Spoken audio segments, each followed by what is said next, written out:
الحمدللہ الحمدللہ رب العالمین والعاقبۃ للمتقین والصلاۃ والسلام علی سید الانبیاء والمرسلین وآلہ الطیبین وصحبہ اجمعین۔ ناظرین، آج کی گفتگو میں آپ کے سامنے ذکر کروں گا محرم الحرام کے مہینے کے اندر نکاح کی برکت۔ ویسے محرم الحرام کے اندر ہمارے ہاں نکاح کو منحوس سمجھا جاتا ہے، لیکن ایک بات میری سمجھ سے بالاتر ہے کہ اس کائنات میں سب سے خوبصورت ترین نکاح جو ہوئے ہیں وہ محرم الحرام کے اندر ہوئے ہیں۔ چنانچہ نبی کریم صلی اللہ علیہ وسلم کا نکاح ام المؤمنین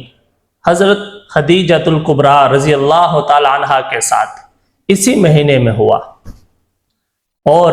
حضور کی پیاری لخت جگر سیدہ فاطمہ الزہراء رضی اللہ تعالی عنہا کا نکاح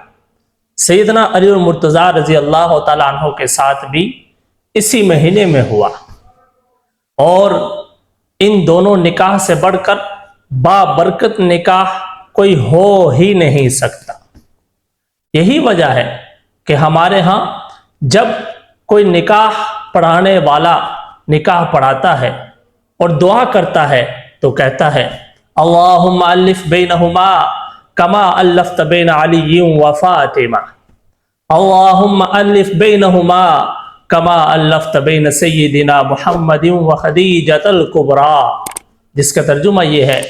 کہ اللہ ان میاں اور بیوی کے درمیان ایسی محبت اور الفت پیدا فرما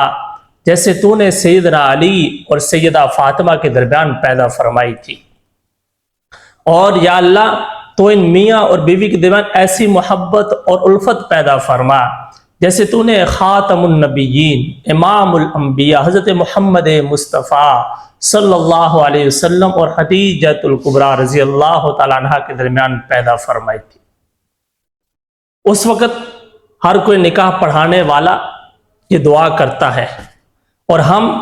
سننے والے بڑی خوشی سے آمین کہتے ہیں کہ یا اللہ سیدنا محمد مصطفیٰ اور سیدنا علی المرتضیٰ رضی اللہ تعالیٰ عنہ کے گھرانے میں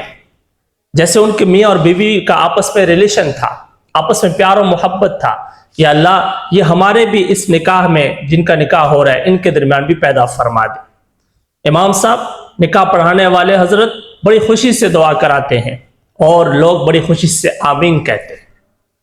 لیکن پھر یہ بات میری سمجھ سے بالاتر ہے کہ اس وقت دعا تو ہم خوشی سے کرتے ہیں، اور ہمیں اس بات کا علم بھی ہو گیا کہ اس وقت یہ دو نکاح اس کائنات کے سب سے بالاتر نکاح ہیں، بابرکت نکاح ہیں، اور جب یہ محرم الحرام کے اندر ہوئے ہیں اور جن کی برکت پورے عالم میں پھیلی ہے، سیدنا علی اور سیدنا فاطمہ کی اولاد آج تک چلی آ رہی ہے، حضور کی اولاد کہلاتی ہے، سید کہلاتے ہیں، آج تک چلے آ رہے ہیں۔ کتنی بابرکت نکاح تھا کہ آج تک اولاد چلی آ رہی ہے، لیکن آج ہم نے اس نکاح کو منحوس قرار دے دیا۔ یہ بات میری سمجھ سے بالاتر ہے، اگر آپ میں سے کسی کے سمجھ میں آتی ہے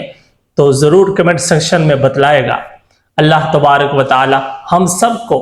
حضور نبی کریم صلی اللہ علیہ وسلم اور سیدنا علی رضی اللہ تعالی عنہ کے گھرانے جیسے ہمیں اپنے گھر کے اندر اپنی بیوی کے ساتھ ریلیشن اور محبت اور الفت عطا فرمائے۔